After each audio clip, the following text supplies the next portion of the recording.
माणसावर प्रेम करण्यापेक्षा खरंच ना मुक्या प्राण्यांवर प्रेम करावं, कारण की खरंच ती कधीच आपली साथ सोडत नसतात. तसंच काही झालं होतं. हॅलो नमस्कार, मी प्रिया यूट्यूब चॅनलमध्ये तुमच्या सर्वांचं स्वागत आहे. चला तर मग काही लोकांनी मला अशा कमेंट केल्या की तू खूप सुंदर दिसतेस, हे करतेस, पण काय करणार, आपल्या सुंदर दिसण्यापेक्षा ना खरं कष्ट करण्याला महत्त्व आहे. कष्ट करणारा माणूस कधीच उपाशी मरत नाही आणि कायम माणसाने सतत कष्टानेच करून खावं.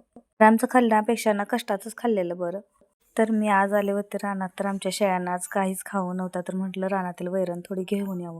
आले तर इथं पहा पूर्ण अशी वैरण वाळून चाललेली होती. पाणी नसल्यामुळे जास्त असं काही हिरवं दिसत नव्हतं, पण थोडं का होईना हिरवं दिसत होतं, त्यामुळे मी घेऊन आले शेळ्यांसाठी. चेहऱ्या तर पाहत राहिलं तर खरं सांगायचं झालं तर उपाशी मारायची वेळ येईल.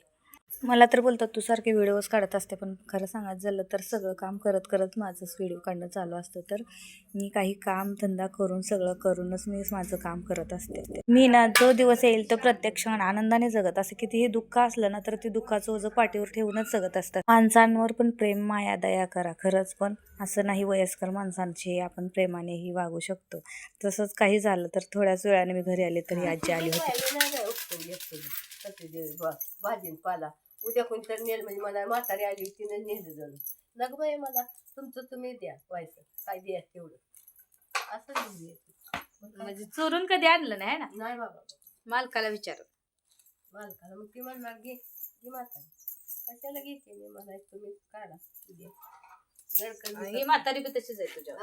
गडकरी विकतात तुझ्या कांद्यात नाही दुधी गाजरा असू दे, माळवा असू दे, भाजीपाला असू दे, मालकाच्या समोर मिरच्या असू दे, लसूण कांदा असू दे, काय नाही कापून करून नाही त्याला माघारी म्हणायचं काय घेणार नाही. घेऊ का म्हटल्यावर ठीक आहे म्हणला म्हणजे मग असं मुठभर घ्यायचं आपल्या हातात घेऊन घ्या. आजकाल ऐकत्या का बाई. असं आहे आमचं.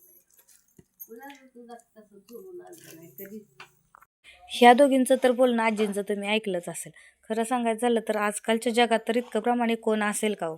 खरं सांगायचं तर पहिल्या वयस्कर आजीकडं खरंच तुम्ही असं आनंदाने मन मोकळं करून बोलायला लागलं ना, खरं त्या किती चांगलं आणि कधीच काही कुणाला वाईट शिकवत नसत. काय सांगायचं झालं तर चांगल्याच गोष्टी शिकवत असतात. तुम्हाला हा व्हिडिओ कसा वाटला, व्हिडिओ आवडला असेल तर एक लाईक नक्की करा. चॅनलवर नवीन असेल तर सबस्क्राईब करा, फॉलो करा.